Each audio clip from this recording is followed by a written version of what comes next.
Humanities കഫേയുടെ പുതിയൊരു ക്ലാസ്സിലേക്ക് ഏവർക്കും സ്വാഗതം. നാളെ നമ്മുടെ പ്ലസ് ടുക്കാരുടെ സോഷ്യോളജി എക്സാം ആണല്ലോ. അപ്പോൾ അതിന് നിങ്ങളെ ഹെൽപ്പ് ചെയ്യുന്ന ഒരു വീഡിയോ ആണിത്.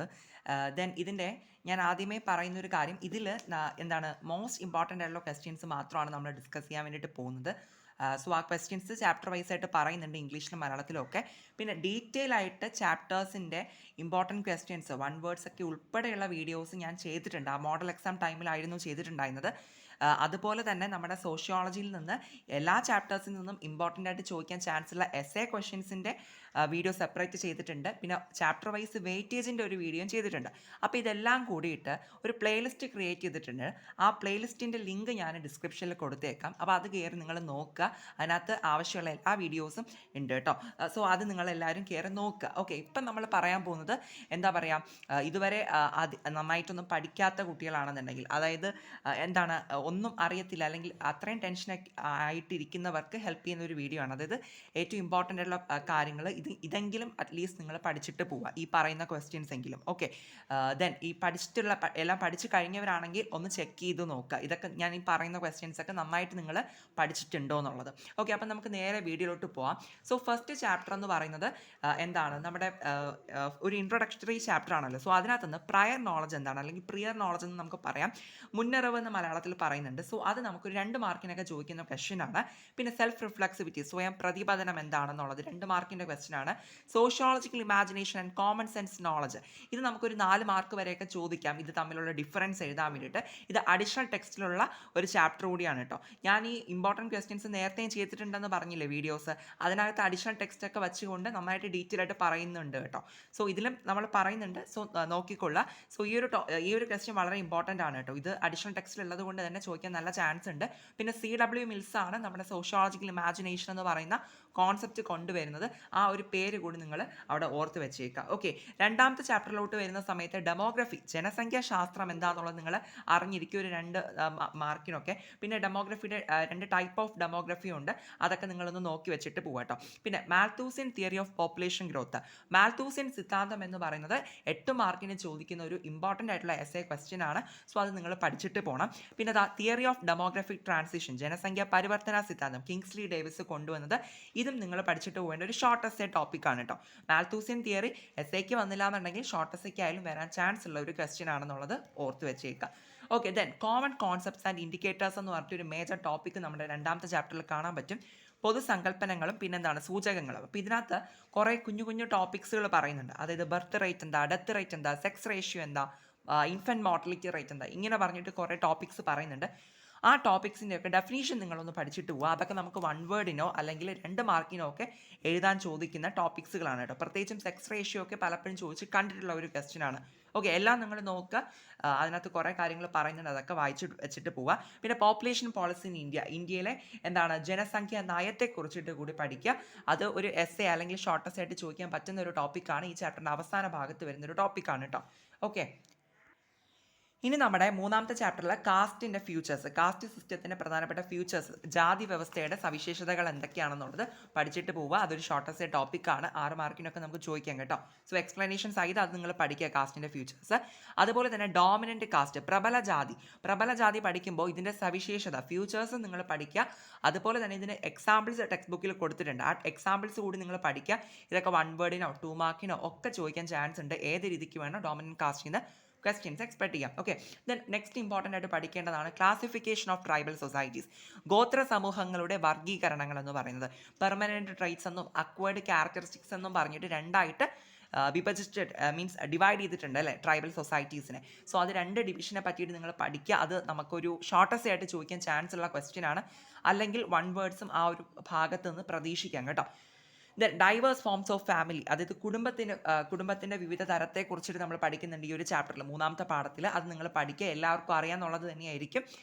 എന്താണ് മറ്റേ ന്യൂക്ലിയർ ഫാമിലി, എക്സ്റ്റെൻഡഡ് ഫാമിലി, പിന്നെന്താണ് നമ്മുടെ പാട്രി ലോക്കൽ, പാട്രിയാർക്കൽ എന്നൊക്കെ പറഞ്ഞിട്ടുള്ള കാര്യങ്ങളില്ലേ, അതൊക്കെ നിങ്ങൾ നോക്കിയിട്ട് പോവുക. ഇനി അതൊക്കെ ഷോർട്ട് എസ്സേ ആയിട്ട് 1 വേർഡ് ആയിട്ട് 2 മാർക്സ് ഒക്കെ ആയിട്ട് ചോദിക്കാൻ ചാൻസ് ഉണ്ട്.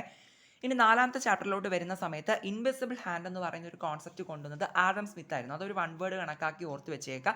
അതുപോലെ ദൊറൈ വില്ലേജിനെ പറ്റി പഠിച്ച സോഷ്യോളജിസ്റ്റ് എന്ന് പറയുന്നത് ആരായിരുന്നു? ആൽഫ്രഡ് ജെൽ ആയിരുന്നു. സോ അത് നിങ്ങൾ ഒരു വൺ വേർഡ് കണക്കാക്കി നോക്കി വെക്കുക. പിന്നെ ഒരു ഷോർട്ടസ്റ്റ് ടോപ്പിക്കാണ് കമ്മോഡിറ്റൈസേഷൻ ആൻഡ് കൺസെപ്ഷൻ, ചരക്കുവൽക്കരണവും ഉപഭോഗവും എന്ന് പറയുന്നത്. അത് വളരെ ഇമ്പോർട്ടൻ്റ് ആണ്, എല്ലായ്പ്പോഴും ചോദിക്കുന്നതാണ്, നോക്കി വെച്ചിട്ട് പോവുക കേട്ടോ. ഒരു 4 മാർക്കിനോ ഒക്കെ നമുക്ക് എക്സ്പെക്ട് ചെയ്യാം. ഇനി സ്റ്റേറ്റസ് സിമ്പൽ, പദവി ചിഹ്നം എന്ന് പറയുന്നത് 2 മാർക്കിൻ്റെ ഒരു ക്വസ്റ്റ്യൻ ആണ്. മാക്സ് വെബർ ആയിരുന്നു ഈ ഒരു കോൺസെപ്റ്റ് അവതരിപ്പിക്കുന്നത് കേട്ടോ. സോ അത് നിങ്ങൾ പഠിച്ചിട്ട് പോകണം, ഇമ്പോർട്ടൻ്റ് ആണ്. അതുപോലെ വിർച്വൽ മാർക്കറ്റ് നമ്മുടെ അഡീഷണൽ ടെക്സ്റ്റിലുള്ള ഒരു ടോപ്പിക്കാണ്. സോ ഇമ്പോർട്ടൻ്റ് ആണ്, ചോദിക്കുന്ന ഒരു ക്വസ്റ്റ്യൻ ആണ്. വിർച്വൽ മാർക്കറ്റ് ഒരു 2 മാർക്കിനോ 4 മാർക്കിനോ അങ്ങനെയൊക്കെ ചാൻസ് ഉണ്ട്. കൂടുതലും 2 മാർക്കിനൊക്കെ തന്നെയാണ് കേട്ടോ. ജസ്റ്റ് ഒന്ന് നോക്കി വെച്ചിട്ട് പോവുക. ഇനി അടുത്ത 5ാമത്തെ ചാപ്റ്ററുമായിട്ട് വരുമ്പോൾ എവിടെ ഒന്ന് ശ്രദ്ധിക്കുക, കുറച്ച് എന്താ പറയുക ടോപ്പിക്സുകളുണ്ട്, ചെറിയ ടോപ്പിക്സുകളുണ്ട്. Social inequality, social exclusion, social stratification, prejudices, stereotypes എന്നൊക്കെ പറഞ്ഞിട്ട്. ഓക്കെ, സാമൂഹിക അസമത്വങ്ങൾ, സാമൂഹിക ബഹിഷ്കരണം, സാമൂഹിക ശ്രേണീകരണം എന്നൊക്കെ പറഞ്ഞിട്ടുള്ള എന്താണ് കുറച്ചധികം കുഞ്ഞു ടോപ്പിക്സ് കാണാം. ഇതൊക്കെ വൺ വേർഡ് ആയിട്ടോ അല്ലെങ്കിൽ 2 മാർക്സിൻ്റെ സെക്ഷനിലൊക്കെയാണ് ചോദിക്കാറുള്ളത്. പിന്നെ ഇതിലൊരു എക്സെപ്ഷൻ എന്ന് പറയുന്നത് സോഷ്യൽ സ്ട്രാറ്റിഫിക്കേഷൻ ആണ്.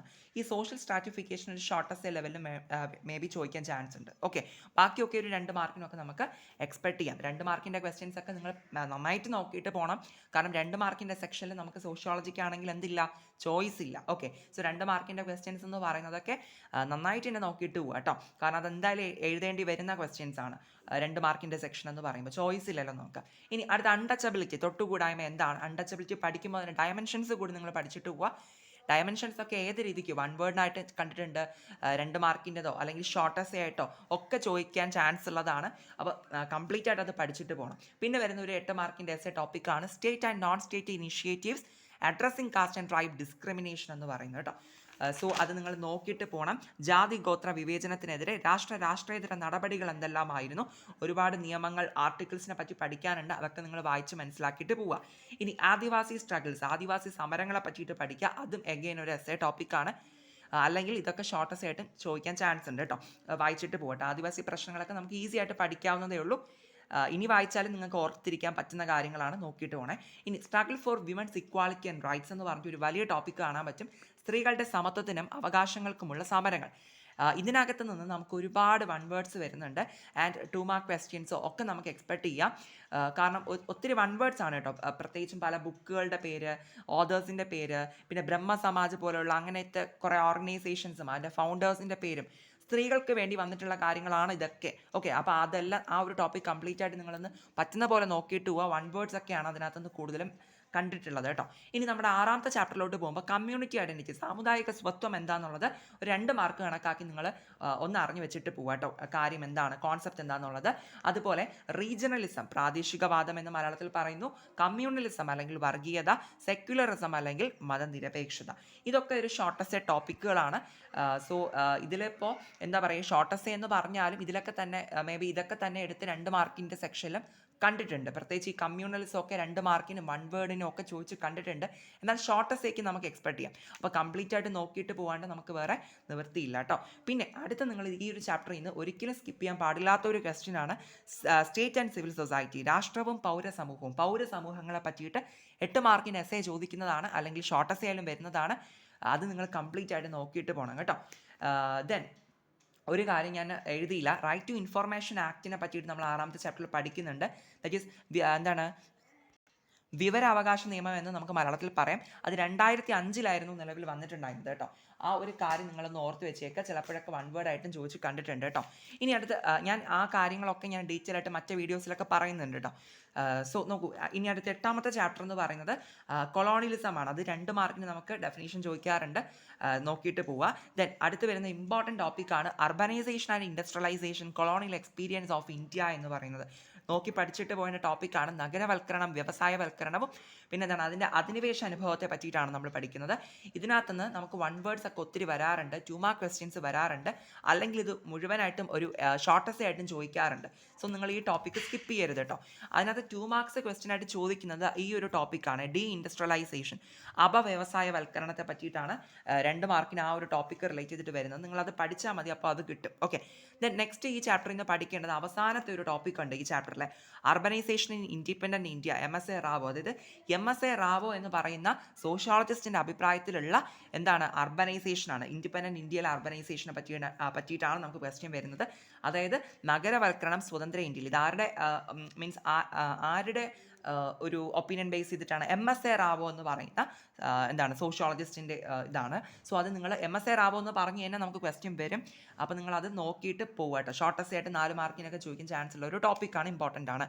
ഇനി നമ്മുടെ 9ാമത്തെ ചാപ്റ്ററിൽ ആദ്യമേ തന്നെ കുറേ എന്തുണ്ട് വൺ വേർഡ്സ് വരുന്നുണ്ട്. ഞാൻ മറ്റു വീഡിയോയിൽ പറഞ്ഞിട്ടുണ്ട്, എങ്കിലും ഞാൻ ഇതിൽ പറയുന്നുണ്ട് ഇമ്പോർട്ടൻ്റ് ആയതുകൊണ്ട്. ഏതൊക്കെയാണ്? ബ്രഹ്മ സമാജ് മീൻസ് ഫോം ചെയ്തത് ആരായിരുന്നു?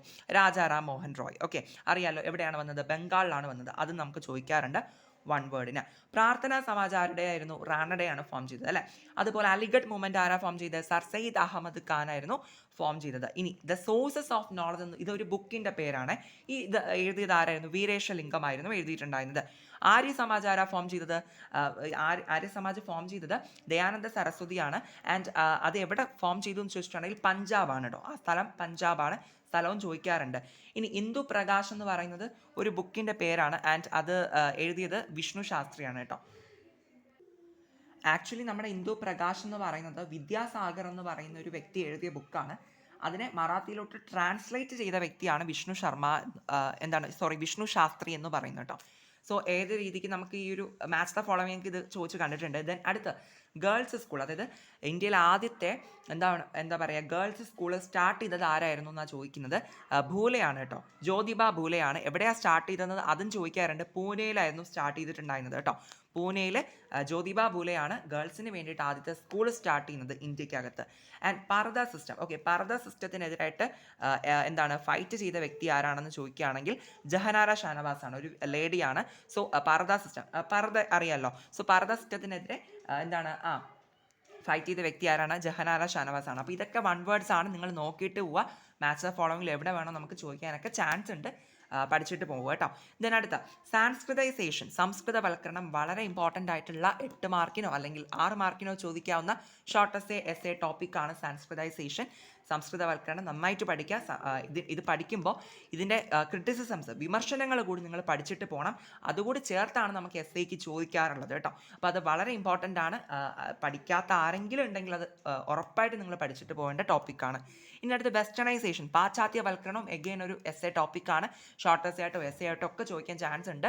നിങ്ങൾ അത് കൂടി നോക്കിയിട്ട് പോകാം. പിന്നെ മോഡേണൈസേഷൻ ആൻഡ് സെക്യുലറൈസേഷൻ, ആധുനികവൽക്കരണവും മതേതരവൽക്കരണവും എന്നാണ് മലയാളത്തിൽ കൊടുത്തിട്ടുള്ളത്. അതുകൂടി നോക്കിയിട്ട് പോവുക. ഷോർട്ട് എസ്സേ ടോപ്പിക്കായിട്ട് ചോദിക്കാൻ ചാൻസ് ഉണ്ട്, അല്ലെങ്കിൽ എസ്സേ ആയിട്ടും വരാം. സാൻസ്കൃതൈസേഷൻ അതിൻ്റെ വിമർശനങ്ങളും വളരെ ഇമ്പോർട്ടൻ്റ് ആണ്. അത് നിങ്ങൾ ഒരിക്കലും സ്കിപ്പ് ചെയ്യരുത് കേട്ടോ.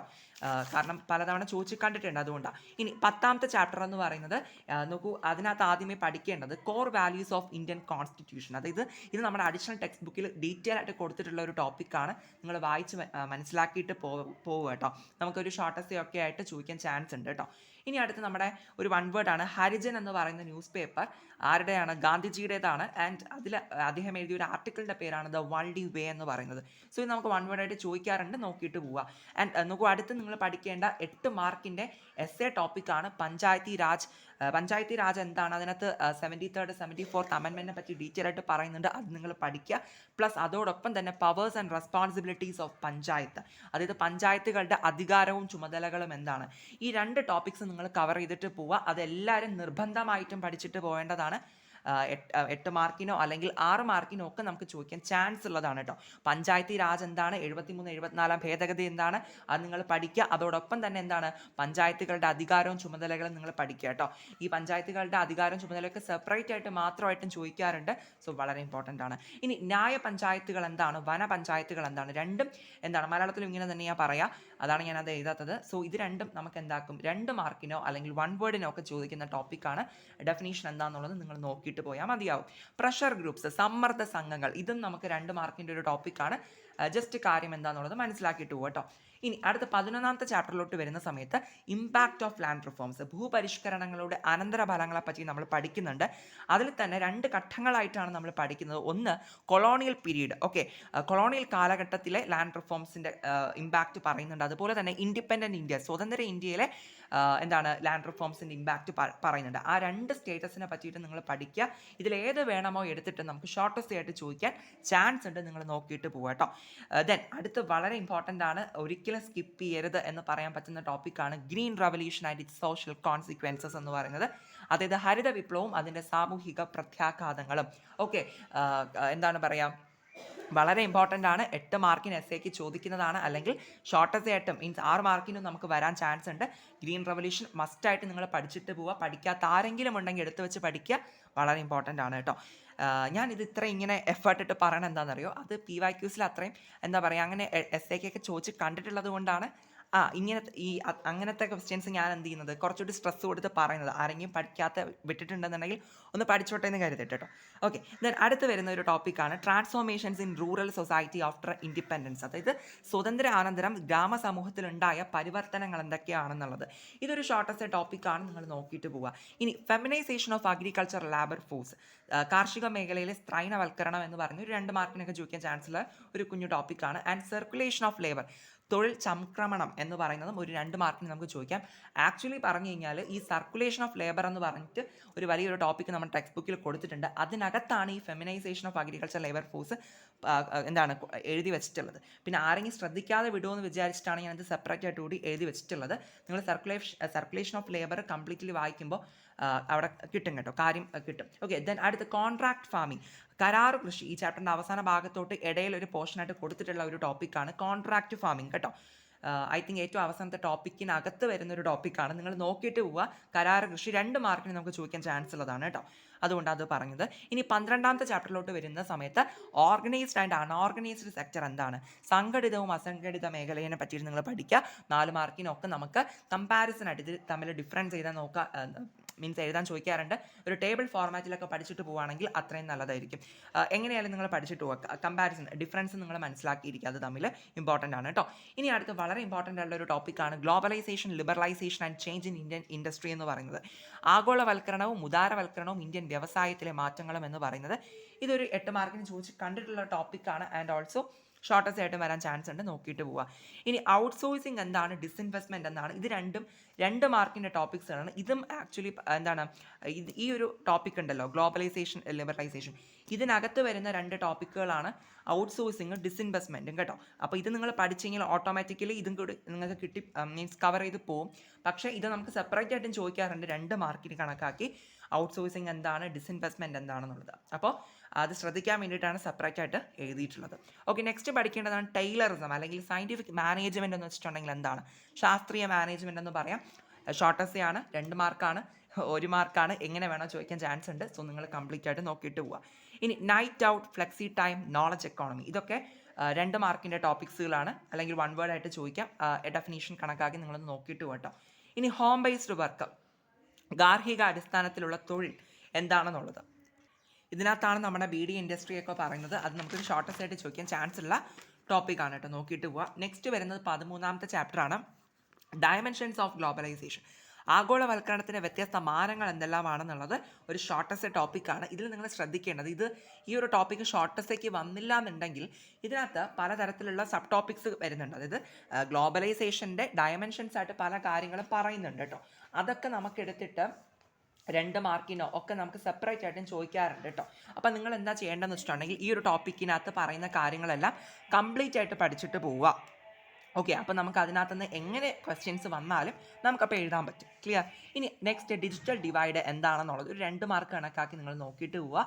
ആൻഡ് നെക്സ്റ്റ് വരുന്നത് ഹോമോജനൈസേഷൻ വേഴ്സസ് ഗ്ലോക്കലൈസേഷൻ ഓഫ് കൾച്ചർ, ഏകാത്മകതയും സംസ്കാരത്തിൻ്റെ ആഗോള പ്രാദേശികീകരണവും എന്ന് പറയുന്നത്.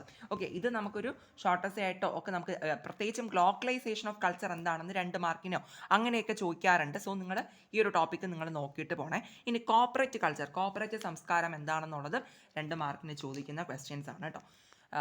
ദെൻ ഇനി 14ാമത്തെ ചാപ്റ്ററിലോട്ട് വരുമ്പോൾ അവിടെ ഒരു 1 വേർഡ് വരുന്നുണ്ട്, Benedict Anderson means imagined community എന്ന് പറയുന്ന ആ ഒരു കൺസെപ്റ്റ് മുന്നോട്ട് വെച്ചത് ആരാണ്? ബെനഡിക്റ്റ് ആൻഡേഴ്സൺ എന്ന് പറയുന്ന വ്യക്തിയാണ് കേട്ടോ, ഇമാജിൻഡ് കമ്മ്യൂണിറ്റി. അപ്പോൾ ഇത് മാച്ച് ദ ഫോളോവിംഗ് ആയിട്ട് അപ്പുറത്തും ഇപ്പുറത്തും തന്നിട്ടോ അല്ലെങ്കിൽ ഏത് രീതിയിലോ 1 വേർഡ് ആയിട്ടോ ഒക്കെ ചോദിക്കാറുണ്ട്, നോക്കിയിട്ട് പോവുക. ഇനി നിങ്ങൾ പഠിക്കേണ്ട ഷോർട്ടസ്റ്റ് ടോപ്പിക്കുകളാണ് പറയുന്നത്. Mass media in independent India, സ്വതന്ത്ര ഇന്ത്യയിലെ ബഹുജന മാധ്യമങ്ങൾ എന്ന് പറഞ്ഞിട്ടൊരു മേജർ ടോപ്പിക്ക് കാണാൻ പറ്റും. അതിനകത്ത് നമ്മൾ പഠിക്കുന്ന കാര്യങ്ങളാണ് റേഡിയോനെ പറ്റിയിട്ട്, ടെലിവിഷൻ ടി വിനെ പറ്റിയിട്ട്, പ്രിൻറ്റ് മീഡിയനെ പറ്റിയിട്ട്. അപ്പോൾ ഇത് നിങ്ങൾ നോക്കുക. നമ്മുടെ ഇൻഡിപെൻഡൻറ്റ് ഇന്ത്യ ക്വസ്റ്റ്യൻ ശ്രദ്ധിച്ചോളാം. ഇൻഡിപെൻഡൻറ്റ് ഇന്ത്യ അല്ലെങ്കിൽ സ്വതന്ത്ര ഇന്ത്യയിലെ ബഹുജന മാധ്യമങ്ങൾ മാസ് മീഡിയനെ പറ്റിയിട്ടാണ് ചോദിക്കുന്നതെന്നുണ്ടെങ്കിൽ ഈ radio T V print media കാര്യങ്ങളെ പറ്റി എഴുതിയാൽ മതിയാവും. ഓക്കെ, ഇമ്പോർട്ടൻ്റ് ആണ്, നോക്കുക. ഇനി നെക്സ്റ്റ് വരുന്നത് ഗ്ലോബലൈസേഷൻ ആൻഡ് മീഡിയ എന്ന് പറഞ്ഞിട്ടൊരു ടോപ്പിക്കാണ്. ആഗോളവൽക്കരണവും മാധ്യമങ്ങളെന്ന് പറഞ്ഞു. അതിനകത്ത് നമ്മൾ അഗെയിൻ പഠിക്കുന്നത് എന്താണ്, ഞാൻ ജി എന്നിട്ടുള്ളത് ഗ്ലോബലൈസേഷൻ ആണ് കേട്ടോ, ഷോർട്ടായിട്ട്. So globalisation and print media means globalisation and television, globalisation and radio എന്നൊക്കെ പറഞ്ഞിട്ട് 3 സബ് ടോപ്പിക്സുകൾ കാണാം. എവിടെ ആക്ച്വലി എന്താണ് പറയുന്നതെന്ന് വെച്ചിട്ടുണ്ടെങ്കിൽ നമ്മുടെ ഗ്ലോബലൈസേഷൻ അല്ലെങ്കിൽ ആഗോളവൽക്കരണം വന്നതിൻ്റെ ഭാഗമായിട്ട് ഈ പ്രിൻറ്റ് മീഡിയയിലും ടെലിവിഷനിലും റേഡിയോയിലൊക്കെ ഉണ്ടായ മാറ്റങ്ങൾ എന്തൊക്കെയാണ്, അല്ലെങ്കിൽ അതിൽ വന്ന ചേഞ്ചസ്, ഇമ്പാക്റ്റ് എന്തൊക്കെയാണെന്നുള്ള കാര്യമാണ് ഇവിടെ പറയുന്നത്. സോ നിങ്ങൾ എന്ത് ചെയ്യുക, ഇത് നിങ്ങൾ 2 ക്വസ്റ്റ്യനും തമ്മിൽ അങ്ങോട്ടും ഇങ്ങോട്ടും മാറിപ്പോകരുത്. ഇൻഡിപെൻഡൻറ്റ് ഇന്ത്യ ആണ് ചോദിക്കുന്നതെങ്കിൽ ഈ സംഭവങ്ങൾ ഇത്, ആൻഡ് ഗ്ലോബലൈസേഷൻ റിലേറ്റ് ചെയ്തിട്ടാണെങ്കിൽ ഇങ്ങനെ തന്നെ സെപ്പറേറ്റ്ലി ടെക്സ്റ്റ് ബുക്കിനകത്ത് ടോപ്പിക്ക് കൊടുത്തിട്ടുണ്ട്, ഗ്ലോബലൈസേഷൻ അതിൻ്റെ പ്രിൻറ്റ് മീഡിയ അങ്ങനെ പറഞ്ഞിട്ട്. അപ്പോൾ അത് നിങ്ങൾ രണ്ടും കൂടി മാറിപ്പോരുത്. രണ്ടും നമുക്ക് ഇമ്പോർട്ടൻ്റ് ആണ്, ഏത് വേണോ എടുത്ത് ചോദിക്കാം. പിന്നെ ഇതിൽ ശ്രദ്ധിക്കേണ്ട കാര്യം, ഇതിനകത്തൊക്കെ ഒരുപാട് വൺ വേർഡ്സും ഉണ്ട് കേട്ടോ. അത് നിങ്ങൾ ഈ ടോപ്പിക് കംപ്ലീറ്റ് ആയിട്ട് വായിക്കാൻ പറ്റുന്നവരൊക്കെ വായിച്ചിട്ട് പോവുക. കാരണം മീൻസ് എന്താ പറയുക, ഇതിനകത്ത് ഇപ്പോൾ പ്രിൻറ്റ് മീഡിയയ്ക്ക് പഠിക്കുന്ന സമയത്ത് പല ന്യൂസ് പേപ്പേഴ്സിൻ്റെ പേരൊക്കെ പഠിക്കുന്നുണ്ട്. സോ അതൊക്കെ നമുക്ക് വൺ വേർഡ് ആയിട്ട് ചോദിക്കാൻ ചാൻസ് ഉണ്ട്. ഓക്കെ, പിന്നെ അടുത്ത് നമ്മുടെ റേഡിയോയുടെ റിലേറ്റ് ചെയ്തിട്ട് പഠിക്കുന്ന സമയത്ത് അവിടെ കുറച്ച് FM ചാനൽസിൻ്റെ പേര് പഠിക്കുന്നുണ്ട്. അതൊക്കെ 2 മാർക്കിനൊക്കെ ഐ തിങ്ക് കഴിഞ്ഞ വർഷം ചോദിച്ച സംഭവമായിരുന്നു കേട്ടോ. യെസ്, കഴിഞ്ഞ വർഷം ഞാൻ എഴുതിയിട്ടുണ്ടായിരുന്നു. സോ അപ്പോൾ FM ചാനൽസിൻ്റെ പേര് നിങ്ങൾ നോക്കിയിട്ട് പോവുക, അത് ചോദിച്ചിട്ടുണ്ട്.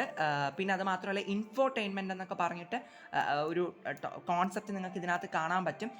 സോ ഇൻഫോർടൈൻമെൻറ്റ് എന്ന് പറയുന്നത് സെപ്പറേറ്റ് ആയിട്ട് 2 മാർക്കിന് ചോദിക്കാറുണ്ട് കേട്ടോ. നിങ്ങൾ അങ്ങനെ ഞാൻ പറഞ്ഞ് കൺഫ്യൂസ്ഡ് ആക്കിയതല്ല. നിങ്ങൾ ഈ 3 ടോപ്പിക്സും നിങ്ങൾ കവർ ചെയ്തിട്ട് പോയി കഴിഞ്ഞാൽ അതിനകത്തുള്ള വൺ വേർഡ്സും 2 മാർക്ക് ക്വസ്റ്റ്യൻസും ഒക്കെ നിങ്ങൾക്ക് കിട്ടും. ഓക്കെ, അപ്പോൾ നിങ്ങൾ കൂടുതൽ ചിന്തിക്കാണ്ട് എന്താക്കുക, നിങ്ങൾ ഇത് 3 ഒന്ന് വായിച്ചിട്ട് പോകാനായിട്ട് ശ്രദ്ധിക്കുക. അപ്പം ബാക്കി നമുക്ക് എങ്ങനെ ഏതൊക്കെ തരത്തിൽ അതിനകത്തുനിന്ന് ചോദിച്ചാലും നമുക്ക് എഴുതാൻ പറ്റും. ഓക്കെ, ദെൻ അടുത്ത് നമുക്ക് ലാസ്റ്റ് ചാപ്റ്ററാണ്, 15ാമത്തെ ചാപ്റ്റർ. ഏതാണ്? സോഷ്യൽ മൂവ്മെൻറ്റ്സ് അല്ലേ. സോ നോക്കൂ, അതിനകത്ത് ആദ്യം തന്നെ ഫ്യൂച്ചേഴ്സ് ഓഫ് സോഷ്യൽ മൂവ്മെൻറ്റ്, സാമൂഹിക പ്രസ്ഥാനങ്ങളുടെ സവിശേഷത എന്തൊക്കെയാണെന്നുള്ളത് അതൊരു 4 മാർക്കിനൊക്കെ ചോദിക്കാൻ ചാൻസ് ഉള്ള ഒരു ഷോർട്ട് എസ്സേ ആണ്, നോക്കിയിട്ട് പോവുക. ആൻഡ് അത് ഫസ്റ്റിൽ തന്നെ പറയുന്നുണ്ട് കേട്ടോ ആ ഒരു കാര്യം. ഇനി കൗണ്ടർ മൂവ്മെൻറ്റ്സ്, എതിർ പ്രസ്ഥാനങ്ങൾ എന്താണെന്നുള്ളത് 2 മാർക്കിൻ്റെ ക്വസ്റ്റ്യൻ ആണ്, നോക്കിയിട്ട് പോവുക. ആൻഡ് ഒരു വൺ വേർഡാണ് മോറൽ എക്കോണമി. മോറൽ എക്കോണമി എന്ന് പറയുന്ന ആ ഒരു ആശയം കൊണ്ടുവന്നത് E.P. തോംസൺ എന്ന് പറയുന്ന വ്യക്തിയാണ്. സോ അത് നിങ്ങൾ വൺ വേർഡായിട്ട് കണക്കാക്കി നോക്കിയിട്ട് പോവുക. And theories of social movements വളരെ വളരെ ഇമ്പോർട്ടൻ്റ് ആയിട്ടുള്ള ഒരു ക്വസ്റ്റ്യൻ ആണ്. സാമൂഹിക പ്രസ്ഥാനങ്ങളുടെ സിദ്ധാന്തങ്ങൾ എന്ന് പറയുന്നത് എന്താ പറയുക, 2-3 തിയറീസിനെ പറ്റി പറയുന്നുണ്ട്. നിങ്ങളത് പഠിക്കുക. 8 മാർക്കിന് എസ്സേക്ക് ചോദിക്കാം, അല്ലെങ്കിൽ ഷോർട്ടസ്റ്റ് ആയിട്ട് ചോദിക്കാം. ഇനി അങ്ങനെ ഒന്നും വന്നില്ല എന്നുണ്ടെങ്കിൽ എന്താ ചെയ്യാന്ന് അറിയോ, ഇതിനകത്ത് നമ്മൾ പഠിക്കുന്നില്ല തിയറീസ്, ആ ഓരോ തിയറീനെ എടുത്തിട്ട് മാത്രമായിട്ടും ചോദിക്കാറുണ്ട്. അപ്പം നിങ്ങൾ എന്താക്കുക, ഇത് കംപ്ലീറ്റ് ആയിട്ട് നിങ്ങൾ പഠിച്ചിട്ട് പോവുക കേട്ടോ. ദെൻ അടുത്ത് ടൈപ്സ് ഓഫ് ഈ SM എന്നുള്ളത് സോഷ്യൽ മൂവ്മെൻറ്റ്സ് ആണ്.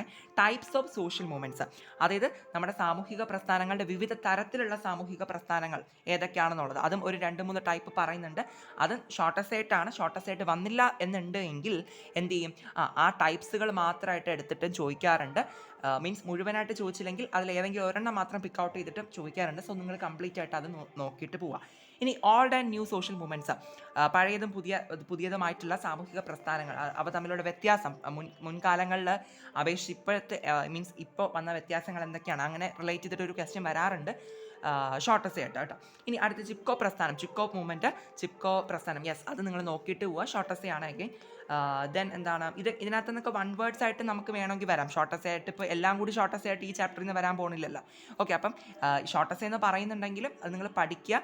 ഷോർട്ടസ്റ്റ് ആയിട്ട് വന്നില്ല എന്നുണ്ടെങ്കിൽ 1 വേർഡിലോ 2 മാർക്സിലോ എവിടെ വേണോ നമുക്കത് വരാൻ ചാൻസ് ഉണ്ട്. ദെൻ ദളിത് പ്രസ്ഥാനം എന്താണെന്നുള്ളത് നോക്കിയിട്ട് പോകണം. പിന്നെ വിമൻസ് മൂവ്മെൻറ്റ് വളരെ ഇമ്പോർട്ടൻ്റ് ആണ്.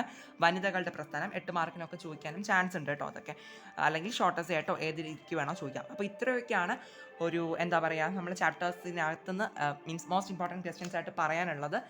ഞാൻ ഒരിക്കൽ കൂടി ഓർമ്മിപ്പിക്കുന്നു, ഞാൻ ഡിസ്ക്രിപ്ഷനിൽ ഒരു പ്ലേലിസ്റ്റിൻ്റെ ലിങ്ക് കൊടുത്തിട്ടുണ്ട്, അതിനകത്തൊന്ന് കയറി നോക്കുക. എന്താണ് ഞാൻ കുറേ കൂടി ഡീറ്റെയിൽ ആയിട്ട് ചാപ്റ്റർ വെച്ചിട്ട് ആ ഒരു മോഡൽ എക്സാം ടൈമിൽ ചെയ്ത വീഡിയോസാണ്. സോ അതുകൂടി നിങ്ങൾ ആവശ്യമുള്ളവരൊക്കെ ഒന്ന് കയറി കണ്ടു നോക്കുക. വെയിറ്റേജ് അറിയണമെന്നുള്ളവർ അത് കയറി കാണുക. വീഡിയോസൊക്കെ ഞാൻ ആ പ്ലേലിസ്റ്റിനകത്ത് എല്ലാം കൊടുത്തിട്ടുണ്ട് കേട്ടോ. സോ ഇത്രയും കാര്യങ്ങളൊക്കെ തന്നെയാണ് പറയാനുള്ളത്. ഇനി നിങ്ങൾ എന്താ മീൻസ് എന്താണ് പഠിച്ചവരെല്ലാം ഇനി നന്നായിട്ട് റിവിഷൻ ചെയ്യുക. പിന്നെ എന്താണ് മറന്നു പോകും എന്നുള്ളവർ അല്ലെങ്കിൽ മറന്നു പോകുന്നു എന്നൊക്കെയുള്ളവർ എന്താ ചെയ്യുക, ഒന്ന് എഴുതി നോക്കുക. കാരണം പഠിച്ചു കഴിഞ്ഞിട്ടുണ്ടെന്നുണ്ടെങ്കിൽ ഇനി റിവിഷനാണ് ഇമ്പോർട്ടൻറ്റ്. അപ്പോൾ ഈ റിവിഷൻ്റെ കൂട്ടത്തിൽ തന്നെ നിങ്ങളൊന്ന് എഴുതി നോക്കുക. അപ്പം മീൻസ് അങ്ങനെ മറന്നു പോകത്തില്ല. ഓക്കെ. ആൻഡ് പിന്നെ ഒന്നും പഠിക്കാത്തവരാണെങ്കിൽ ഈ ക്വസ്റ്റ്യൻസ് ഒക്കെ വെച്ചിട്ട് നിങ്ങളൊന്ന് പഠിക്കുക. ഓക്കെ. എന്തെങ്കിലും മീൻസ് നോക്കിയിട്ട് പോകണം. ഒന്നും നോക്കാണ്ടിരുന്ന് കഴിഞ്ഞാൽ നമുക്കൊന്നും എഴുതാൻ പറ്റില്ല. സോ നന്നായിട്ട് തന്നെ നോക്കിയിട്ട് പോവുക. ഇനി നിങ്ങൾക്ക് എന്തെങ്കിലും അർജൻറ്റായിട്ട് ആർക്കെങ്കിലും ഏതെങ്കിലും ടോപ്പിക്സ് ക്ലാസ് ആയിട്ട് എക്സ്പ്ലനേഷൻ വേണമെങ്കിലോ അല്ലെങ്കിൽ വേറെ എന്തെങ്കിലും ടൈപ്പ് ഓഫ് ഡൗട്ട്സ് ഉണ്ടെന്നുണ്ടെങ്കിലോ ഒക്കെ നിങ്ങൾ കമൻറ്റ് സെക്ഷനിൽ കമൻറ്റായിട്ട് അറിയിക്കുക വേഗം തന്നെ. ഓക്കെ. സോ ഇനി നന്നായിട്ട് പഠിക്കുക. എല്ലാവർക്കും നന്നായിട്ട് തന്നെ നാളത്തെ എക്സാം എഴുതാൻ പറ്റട്ടെ. നല്ല മാർക്ക് എല്ലാവർക്കും, എല്ലാ കുട്ടികൾക്കും മേടിക്കാൻ പറ്റട്ടെ കേട്ടോ. Okay. All the very best. Thank you.